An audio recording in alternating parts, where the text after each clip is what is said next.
Inside an empty store, Carol is trying to consume any medicine or energy drink she can find in order to try to keep her body awake while dangerous forces keep banging on a door, trying to reach her. This mess started a few days ago. On its way back to Earth, a space shuttle suddenly explodes and its pieces scatter across many states in the USA. Soon all media outlets are covering the news, saying it's a sign of alien invasion. Most people become terrified and hesitate to touch the debris, but there are still lots of opportunists that sell what they can salvage on eBay. Tucker, head of the Center for Disease Control, arrives at one of the crash sites for inspection and learns that a piece of debris is laced with a mysterious organism that has the ability to withstand enormous levels of radiation. The organism can also multiply at a rapid rate, implying that it is from another planet.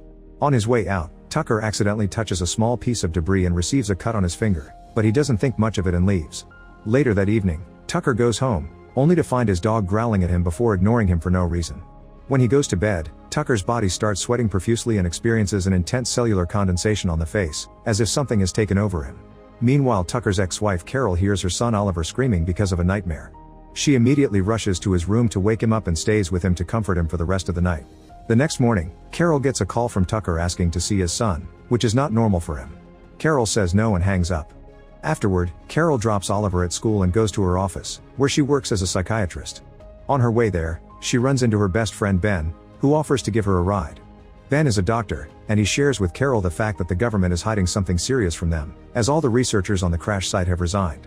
Carol is in no mood for politics and complains about Tucker instead, commenting on how he has been acting very strange lately and how he suddenly wants to see their son after being away for 4 years.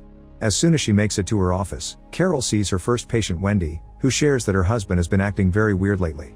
A few days ago, he came to their home and the dog, who usually is a good boy, started growling at him for no reason, and her husband just killed the poor creature without showing any emotion. Carol immediately realizes that something is wrong, but for now, she just prescribes a new medicine for Wendy. In the evening, Carol and her neighbor take their children out for trick-or-treating. When they approach certain house, the family dog starts barking like crazy, and the owner swears it's a good pet the rest of the time. The group tries to leave, but suddenly the dog lunges toward one of the boys and tackles him to the ground. The boy doesn't seem bothered though. In fact, he squeezes the dog's mouth with his bare hands until the owner comes to take the dog away. It's revealed the boy is wounded, but he still keeps a poker face. Afterward, the group goes to Carol's home, and while the boys share the candy, the neighbor shares that her son has been acting very strange the last few days, almost as if he has lost his emotions. Suddenly, Oliver starts screaming from another room, and when Carol rushes to him, she finds a strange piece of flesh coming out of his hand that he got from the candy. The next morning, Carol sees a terrified woman running through the streets but ignores her. She takes the strange flesh to Ben, who shares it with his scientist friend Steven. He promises to take a look, but the testing will take a while. Meanwhile, a mysterious virus has started to spread through the country, causing lots of death every day, but nobody knows the cause. Soon an emergency meeting is held in the capital, and Tucker explains that the new virus is spreading at an unprecedented rate, so if they don't do anything about it, the country will go into recession. When some researchers ask about a possible solution, Tucker says that the only way to stop the spread is by conducting an inoculation program. Meanwhile, many infected waiters throw up right into the tea that they are going to serve to the guests. After leaving the hospital, Carol notices a homeless guy having a seizure on the streets, but unlike the terrified woman, he's being helped. When she makes it to her office, Carol is shocked to find Wendy's husband there, and he refuses to leave until he sees his wife. He also never shows any emotion as he speaks. Carol calls Wendy to warn her and saves her from entering the building, so Wendy takes a taxi to stay with her sister instead. Later that night, Carol reluctantly decides to let Oliver spend time with Tucker since it's his right as the father.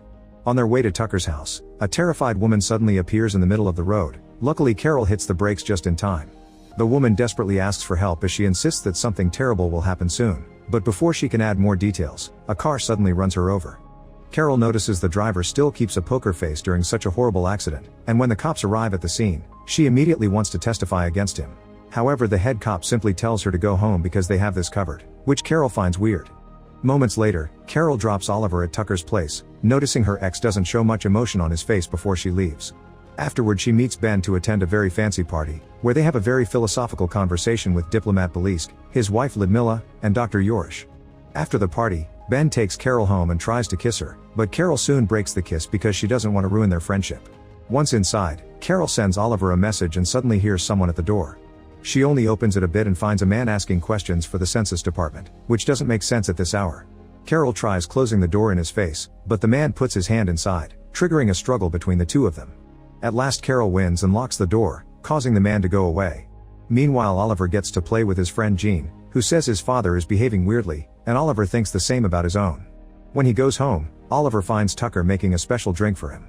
The next morning, Carol notices lots of people on the streets have blank stares on their faces, almost as if their soul has been taken away. When she reaches her office, she is shocked to learn that all her clients have canceled their appointments for the day. Carol tries to call Wendy, but her husband picks up, saying that everything is fine. This makes Carol think about all the things she's been seeing and realizes the virus is controlling people. When she begins Googling some information on it, she's suddenly startled by her secretary, who offers some tea. Before she can drink it, Carol gets a call from Ben, who informs her that the test results of the strange skin patch are ready. Carol immediately goes to the lab, where Stephen explains that the skin sample is made up of several molecular spores that take over the human brain during sleep and alter the genetic code, rendering a person unstable. This means that in order to prevent the deadly infection, they are forbidden from sleeping until they find a cure. At that moment, Ludmilla calls Ben to tell him that Yorish has been acting strangely. This causes the trio to immediately rush to his house, and Carol notices the long lines on the streets where people are waiting to get vaccinated against the new virus. When they make it to Yorish's, they find him in bed with his body going through a grotesque transformation. Carol tries taking a picture of him, but suddenly the monster-like man wakes up and attacks her. Ben quickly pushes Yorish away, causing him to drag his body away before vomiting a weird liquid and dying. Afterward, Carol is too worried about her son possibly being exposed to this mess and rushes to Tucker's house to pick up Oliver. When she arrives, she finds Tucker in a meeting with his associates and immediately asks about her son. Tucker says that Oliver is playing at Jean's, but Carol doesn't believe him and starts looking for Oliver around the house. At that moment, the men from the meeting surround Carol, who gets scared and tries to run, but Tucker quickly tackles her to the ground and infects her with his saliva. Fortunately, Carol manages to push him away and runs through the back door to escape. She tries asking the neighbors for help, but they're infected as well. Then she gets to her car, only to find the road blocked on every side and she ends up crashing. When she gets out of her car, she is chased by a group of infected people, so she reaches the main avenue and tries to ask for help. Everyone ignores her, so she decides to enter a subway station. Carol gets on the train and finds it full of passengers with the same vague expressions. At that moment her phone rings and she sees a message from Oliver, who asks her to save him because Tucker has hidden him somewhere. This puts Carol on the edge of a breakdown, and one of the passengers reveals he isn't infected. Everyone there is acting emotionless, so the infected people will ignore them, and he advises her to do the same. Suddenly, a group of infected people enters the wagon, so Carol and the other sane passengers run to the end of the train and close the door.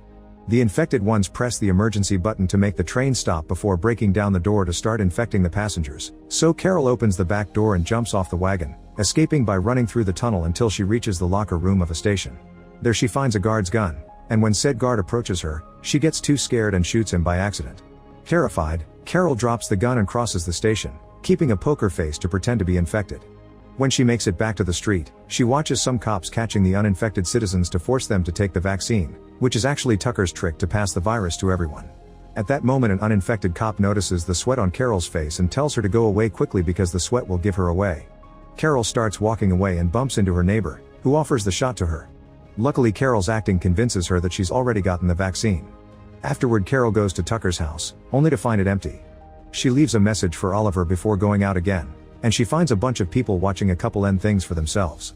Carol makes sure not to react and keeps going until she reaches the Belisk mansion, where Ben and Stephen are still conducting some tests. After a bit of discussion, Ben decides to help Carol find her son while Stephen and his assistant prepare to travel to Fort Detrick in Maryland to find a cure for the virus. They also decide to stay awake, fearing that they might have been infected if they fall asleep. At that moment Belisk comes back and Ludmilla receives him with a hug, but Belisk is infected and worried about potential intruders, so he lets a bunch of guards get inside. Luckily Carol and the others see this on the security cameras and escape through the back door. When they reach the streets, they notice Wendy being forcefully taken away by infected cops.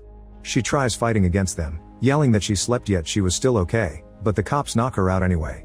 After the group splits, Carol and Ben chat about Wendy's words and deduce that Wendy has somehow developed an immunity to the virus. Then the duo finds a dead cop on the ground, so they steal his car and go to Carol's office, where they begin searching through Wendy's medical profile. Ben finds out that Wendy was suffering from a brain illness called encephalitis, and that's why she's immune. The virus only tends to attack healthy brains so that it can feed and multiply its number. Ben calls Stephen at the lab to give him this new information while Carol gets another text from Oliver mentioning that he's being held at his grandmother's home in Baltimore.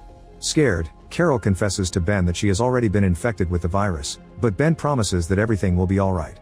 Afterward, Ben drives like a maniac to the city, crossing blocked roads until he has no choice but to let Carol go so the police will chase him instead. Carol continues on foot, and when a cop stops her, she presents her ID with a poker face and is allowed to leave. Eventually Carol reaches the station and boards the train to Baltimore, where she hides in the bathroom. The lack of sleep is starting to take its toll on her and she starts having visions, like seeing a second self in the mirror that wants to attack her. She wakes up just in time, and after washing away a piece of that strange flesh, she opens the door to find Gene, who explains he lost his family and now he's part of hers. He keeps asking her to sleep, and Carol pretends she'll do exactly that, but in private. Once the train reaches Baltimore, Gene checks on her again and finds her removing more flesh pieces from her body, so he stays suspicious. Tucker comes to escort Carol and Gene to his mother's place, believing Carol's emotionless act. Oliver isn't around, but Carol continues to act around the family, and when she gets a call from Ben, she talks in code pretending it's her secretary. When Tucker finally leaves for work, Carol uses the opportunity to search the house and finally finds Oliver in a room. The two of them hesitate at first, but once Carol says a couple of emotional words to confirm she's fine, they reunite with a hug. Oliver mentions that he's been sleeping every day but still hasn't transformed, and Carol realizes the medications for his sleeping disorder have made him immune. Suddenly Gene catches them red-handed, but Carol easily pushes him away and rushes out with her son. On their way out, Tucker sees them through the window and immediately goes after them, starting a chase through the streets. Oliver finds a broken window in an abandoned warehouse and they hide there, but Tucker comes inside too. While he monologues like a bad villain, Carol tries to sneak to the door, but Tucker catches her from behind and tries to knock her out. Oliver cuts in and hits his dad with a metal tool, so Tucker captures him instead. This gives Carol the chance to hit him on the head and knock him out, allowing them to escape. Afterward, Carol and Oliver hide inside an empty department store. Carol searches the medicine section and finds an injection, which she shows to Oliver as she explains she wants him to inject her heart with it if she ever falls asleep. Then they go looking for some food and Carol gets a call from Ben, who learns about their location and promises to pick them up soon. While his mother's busy on the call, Oliver slowly approaches a door with blood splattered nearby, but luckily Carol stops him before he can open it. Instead, she goes inside herself and finds multiple people on the ground going through the transformation. The group includes a cop, so Carol very carefully comes closer to take his gun before rushing outside and locking the door, telling Oliver to stay away from it. Hours start to pass while they wait for Ben, and while Oliver sleeps, Carol desperately searches for anything she can use to stay awake, going back to the beginning of the story. Unfortunately, this isn't enough and Carol falls asleep anyway. Eventually, the infected people inside the room wake up and begin hitting the door as they try to get out. The noise wakes Oliver up and he discovers her mother has fallen asleep, so he immediately injects her with the syringe, which wakes her up and cancels the transformation just in time. Then Carol washes the weird flesh off her face and leaves the bathroom to discover Ben has finally arrived. She rushes to hug him, only to realize he's been infected too. Carol backs away as Ben invites Carol to join the new society that will have no crime, hate, or discrimination. A terrified Carol points her gun at him, but Ben still opens the door and lets out all of the other infected people before mentioning that they hate immunity as he points at Oliver. The group tries to capture the child, so Carol begins shooting quickly, killing them one by one. However, she can't bring herself to kill Ben, so she just shoots him in the leg and runs away with Oliver. Outside, they take Ben's car to escape. While Carol drives like crazy, she gets a call from Steven, who gives her an address where a helicopter will be waiting for them. When she reaches the main street, she finds herself surrounded by cars and she crashes, causing her to lose consciousness. Lots of infected people now surround the car and Oliver locks the doors before shaking Carol until she wakes up. A man manages to break a window, but before he can infect them, Carol speeds up and pushes the people away to escape. There are still a few crazy ones hanging on the roof of the car, so Carol drives like a maniac and hits things on purpose to make them fall. There are also police cars hitting hers until they make her crash, sending the last few attackers flying against a shop window. Luckily, the car is fine and Carol keeps driving while getting directions from Steven through the phone. An affected man throws a Molotov bomb at her car, but Carol still drives with the vehicle on fire, not stopping until they make it to the parking lot of the right building. The car crashes against a pillar, so Carol and Oliver go out and run to the elevator, where they're almost reached by the enemy. They hit them and push them away, allowing for the doors to close. The duo finally makes it to the roof, where Steven and his army buddies rescue them in a helicopter.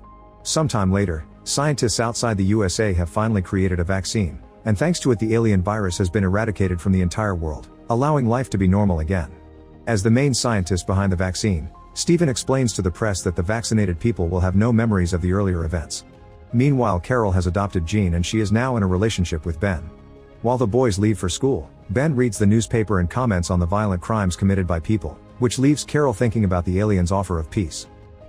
Make sure to subscribe and turn on notifications so you can watch more videos like this. Thanks for watching.